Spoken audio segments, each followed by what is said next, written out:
Right now at 6, a person is dead after a shooting in Middletown. Police say they arrested a man and charged him with murder. Everything we know about this latest stretch of violence in the capital city, that is coming up in a live report. First, we want to say good Thursday morning to you on what is a rainy morning. Thanks for joining us here at Fox 61. I'm Bridget Fiorello. And I'm Glenn Kittle. A rainy start to your morning. I don't know if anybody has gotten out there yet, but bring an umbrella, get the long sleeves on. Yeah, the rain gear, the hood. Very spring-like out there, Rachel. Yeah, definitely spring-like. Temperatures are around the upper 40s to near 50 right now. Rain not lasting all that long. Between now and about 8 o'clock, I think the rain begins to taper.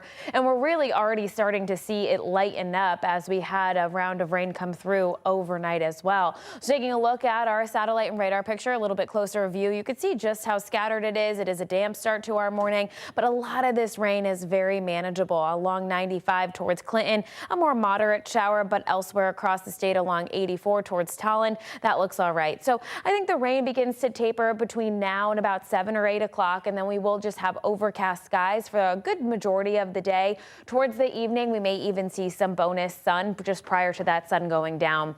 Temperature-wise, upper 40s, not bad across the state at 46 in Chester, 47 in Willimantic, slightly warmer than this time yesterday. So aside from a lighter shower for the kids that are going to the bus stop this morning, they might want to grab that umbrella, but for the ride home, we should be largely quiet with temperatures in the mid to upper 50s this afternoon, slightly cooler in southeastern Connecticut. So the second half of the day trending a little bit drier than the start. 58 in Southington, Middletown at 58 today, 50s along the southeastern Connecticut at 54 in Ledyard. Next couple of mornings, temperatures will be in the 40s after a mostly clear start to our morning tomorrow.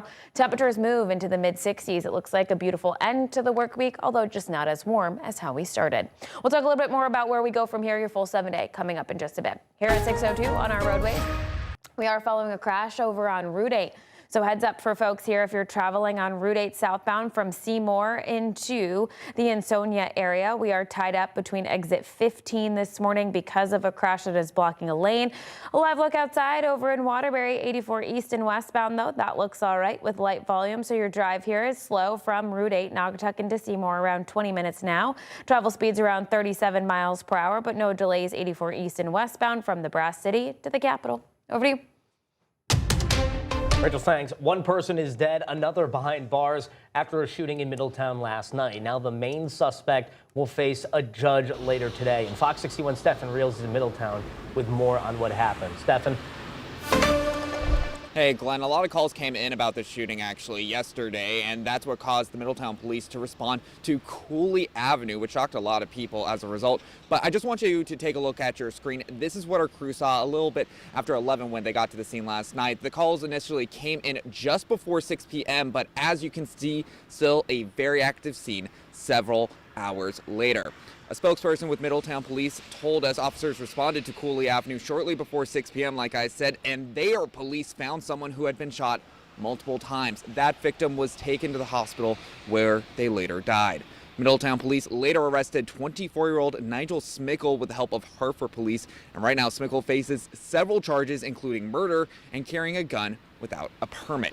And right now, Smickle is expected in Middlesex Superior Court later on today, so we'll keep you updated as we hear more from that.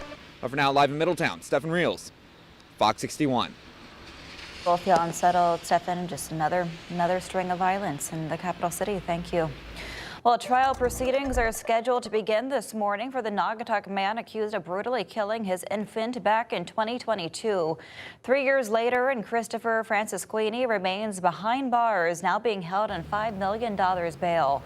Fox 61's Aaron Coogan joins us live from Waterbury Superior Court with the details. Aaron, good morning. Yeah, good morning, Bridget. Well, after rejecting a plea deal this past summer, which included 40 years in prison, Christopher Francisquini instead rests his fate in the hands of a jury where, if convicted of his young daughter's murder, he'll face the more unforgiving punishment of life behind bars without the possibility of parole. Now accused of stabbing and dismembering his 11-month-old daughter Camila back in November of 2022. Up until this point, Francis Queenie has maintained his innocence, pleading not guilty to initial charges of murder and risk of injury to a child in 2023, and most recently rejecting the state's plea deal. However, court documents over the years allege the young father did commit the murder and tried to hide it from family members before leading police on a 2-week multi-jurisdictional manhunt. As you mentioned, eventually caught up to by police, Francis Queenie has been held behind bars for the past several years. His case expected in Waterbury Superior Court this morning at 10 a.m., though court records are not clear as to whether Francis Queenie himself will appear in court or if it's just going to be his representation. We do have to see the jury selection. We haven't seen that yet, but getting to court, it's the biggest step in this 4-year-old case. And of course, we're going to keep you updated on air and online at fox61.com. Guys. All right, Aaron, thank you. We'll be watching that case. Thank you. And also happening today, a math teacher at the Norwich Free Academy is expected to appear in court. Court records show Steve Nelson was arrested 2 weeks ago for an incident back on December 30th. He is charged with risk of injury to a child and a misdemeanor charge of third-degree assault. The school says Nelson is also the head wrestling coach. Nelson is on administrative leave pending the outcome of this case. And yesterday, the man charged with sexually assaulting children at the Bright Path daycare facility in Avon appeared in court. Giancarlos Barrios Otero faces more charges, which include aggravated sexual assault and sexual assault in the 4th degree. The new charges come as more families come forward and a review of the surveillance footage is underway. Officers say they identified at least 5 other victims. The attorney who's representing some of the families says new details are coming out as more parents come forward. It was never an isolated incident. We knew that from the beginning. It was part of a pattern and practice. We have a strong belief that there are a significant number of additional victims who have not had charges brought on their behalf. Barrios Otero's attorney requested a mental health watch during the appearance. He was also granted protective custody while in jail. The Office of Consumer Counsel is calling on PURA to cut Eversource's catastrophic storm cost request in half. The agency says the move would significantly reduce how much ratepayers could be asked to cover.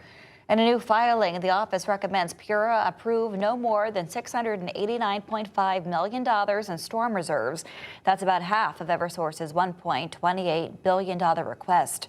An agency spokesperson says its investigation found widespread errors along with inadequate oversight and cost controls. It says that's what drove expenses far beyond what customers can afford to pay back.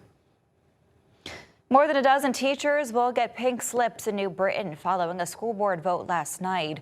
Members say it's one of the tough choices they had to make to close a multi-million-dollar deficit. But as Fox 61's Kayla Cade reports, even more cuts could be on the way. Nearly 50 teachers were on the chopping block, and school board members were able to get it down to 15. And while they voted yes to make their decision final, board members and students say there's still more work to be done. This puts stress on teachers and even on some students. That's Mariah Rivera. I'm here to talk on the behalf of teachers, especially at New Britain High School. She's a sophomore at New Britain High School, but she's making sure her voice is being heard beyond the classroom. Some teachers are even quitting before getting cut because they're scared. Rivera is standing in a room full of New Britain school board members and other advocates who don't want to see any cuts happen in their schools. Superintendent Dr. Anthony Gasper says 15 non-tenured teachers will be cut. I greatly appreciate the fact that 15 teachers being cut, but the fact that they still are being cut bothers me and on the behalf of other students. Board members also talked about potential cuts to non-personnel items and services such as the middle school athletics program. Many coaches and student athletes like Casey Cotta were there to say why this isn't a good idea. For many students, sports are the reason they stay engaged in school at all. Olivia Roy, a student at the Academy of Science and Innovation, says sports help students not get into trouble. If you take away those things from students, those lines of support, you're just going to be setting them up for failure. You're going to be setting them up for the prison system. She also says her teachers have supported her and given her advice when needed. They helped me get through high school. Taking that resource away from students, it's really not going to be good. Earlier this week, Governor Ned Lamont announced $170 million will go to school districts and cities across the state. But right now, Dr. Gasper says it's unclear how much help New Britain will receive from the state. We need to get a hard number from the state about what is our proportion of the 170 announcement from Governor Lamont. The district is also expecting to receive at least $11 million in state funding from the School State Finance Project. Dr. Gasper says the goal is to not have any cuts, and they will continue to work on helping students. I will go to sleep at night knowing that this superintendent did everything he could in the most ethical and moral way to make sure that we keep our kids served well. Dr. Gasper says anyone with questions or concerns about the budget plan should reach out. In New Britain, Kayla Cade, Fox 61. And state police want your help to identify the person who they say broke into a home in Tolland. Take a look at your screen now. Police say this incident happened back on April 20th. Officers say the home was targeted in a separate burglary in February.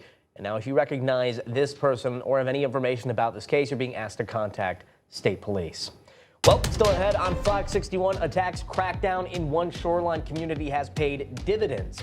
What it means for people who don't register their vehicles with the city. And a wrongfully convicted man who spent years in prison is now suing the city of New Haven. What his attorneys are saying next.